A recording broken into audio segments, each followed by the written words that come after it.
ಪಾಪವನ್ನು ಕುರಿತು ಯಾರು యేసు ಗೊತ್ತಿಲ್ವೋ ಅವರಿಗೆ పాపವನ್ನು కురితే ಹೇಳ್ತಾನೆ. ఎవరికైతే యేసు గురించి తెలియదో వారికి పాపం గురించి చెప్తాడు. This is very very very important. Please ಇನ್ನೊಂದು ಸರಿ ಹೇಳ್ತೀನಿ ಕೇಳಿಸ್ಕೊಳ್ರಿ. ಯಾರಿಗೆ యేసు ಗೊತ್ತಿಲ್ವೋ, ఎవరికి యేసు తెలియదో ಅವರಿಗೆ వాళ్ళకి ಪಾಪವನ್ನು ಕುರಿತು పాపం గురించి ಹೇಳ್ತಾನೆ, చెప్తాడు. ಇದು ಸಭೆ. ఇప్పుడు సంఘము. హల్లెలూయా. సభೆಗೆ పాపವನ್ನು కురిತು ಹೇಳುವುದಿಲ್ಲ పవిత్రాత్మ. సంఘానికి పాపం గురించి మాట్లాడు. ఎందుకంటే ಯಾಕೆಂದ್ರೆ ఎప్పుడు నీ యేసుక్రీస్తునికి నీ హృదయం ఇచ్చావో, ಯಾವಾಗ యేసుక్రీస్తు ನಿನ್ನ ಹೃದಯವನ್ನು ಕೊಟ್ಟಿದೆಯೋ, ನೀನು ದೇವರ ಮಗಳಾಗಿದ್ದಿ, ನೀವು దేవుని పిల్లలవయ్యావు, ದೇವರ ಮಗನಾಗಿದ್ದಿ, ನೀವು దేవుని బిడ్డయ్యావు. ಯಾವಾಗ ಈ ಮಗಳು ಯೇಸುವೆ ನನ್ನ ಹೃದಯದಲ್ಲಿ ಬಾ ಅಂತ ಕರೆದನೋ ಆಗ ಆ ಪವಿತ್ರಾತ್ಮನು ಅವಳಲ್ಲಿ ಬಂದು ವಾಸ ಮಾಡ್ತಾ ಇದ್ದಾನೆ. ఎప్పుడైతే యేసయ్య నా హృదయం రావని మేము ప్రార్థన చేసిందో యేసయ్య వచ్చేసాడు. ಇವತ್ತು ನಾನು ನಿಮ್ಮ ಬಳಿಗೆ ಬಂದಿರುವುದೇನೆಂದ್ರೆ, ఈ రోజు నేను వచ్చింది ఏంటంటే ನೀವು ಪಾಪಿ ಎಂಬುದಾಗಿ ಹೇಳುವುದಕ್ಕಾಗಿ ಅಲ್ಲ, నువ్వు పాపి అని చెప్పడానికి కాదు, ನೀನು ನೀತಿವಂತನು ಅಂತ ಹೇಳುವುದಕ್ಕಾಗಿ ಬಂದಿದ್ದೇನೆ. నీవు నీతివంతుడని చెప్పడానికి, ನೀವು ದ್ರೋಹಿಗಳು ಎಂಬುದಾಗಿ ಹೇಳುವುದಕ್ಕಾಗಿ ಬರಲಿಲ್ಲ, మీరు ద్రోహులని చెప్పడానికి కాదు. ಸಭೆಗೆ ಪವಿತ್ರಾತ್ಮನ ಏನ್ ಹೇಳ್ತಾನಂದ್ರೆ, ಪರಿಶುದ್ಧನು ಪರಿಶುದ್ಧನು ನೀನು ಸಹ ಪರಿಶುದ್ಧನೇ ಎಂಬುದಾಗಿ ಹೇಳುವುದಕ್ಕಾಗಿ ನಾನು ಬಂದಿದ್ದೇನೆ. పరిశుద్ధాత్ముడు సంఘానికి ఏం చెప్తున్నాడంటే, నువ్వు పరిశుద్ధుడివి పరిశుద్ధుడు అని చెప్తున్నాడు. ಯಾವತ್ತು ನೀನು ದೇವರನ್ನ ನಂಬಿದ್ರೆ, ఎప్పుడైతే యేసయ్యను నమ్ముతావో, ಯಾವತ್ತು ನಿನ್ನ ಬಾಯಿಯಲ್ಲಿ ನಾನು ಪಾಪಿ, ನಾನು ದ್ರೋಹಿ, ನಾನು ಶಾಪಗ್ರಸ್ತಳಂತ ಬರಬಾರ್ದು. ఎప్పుడు కూడా నీ నోట్ల నుంచి నేను పాపిని, నేను ద్రోహిని, నేను దుష్టుని అని చెప్పి రాకూడదు నోట్ల నుంచి.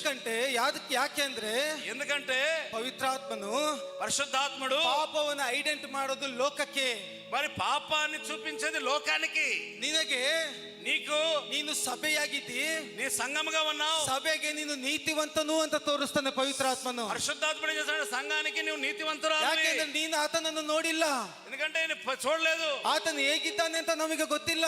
పరిశుద్ధాత్ముడు ఏ రీతిగా ఉన్నాడో మనకు తెలియదు. ಆತನು ಲೋಕಕ್ಕೆ ಬಂದಿದ್ದ ಅಂತ ನಂಬಿದ್ದೀರಿ, మనం ఆయన వచ్చాడు లోకానికి నమ్ముతాం. ನನಗೋಸ್ಕರ ಸತ್ತನು ಅಂತ ನಂಬಿದ್ದೀರಿ, యేసయ్య నాకు చనిపోయాడని ನನ್ನ నమ్ముతాం. ಪಾಪಗಳನ್ನು ಆತನ ತನ್ನ ಮೇಲೆ ಹೊತ್ತುಕೊಂಡನು ಅಂತ ನಂಬಿದ್ದೀರಿ, యేసయ్య మన పాపాలు భరించాడని నమ్ముతాం. ಆತನ ರಕ್ತದಿಂದ ನನ್ನ ಪಾಪವೆಲ್ಲ ತೊಳೆದು ಶುದ್ಧವಾಯಿತು ಅಂತ ನಂಬಿದ್ದೀರಿ.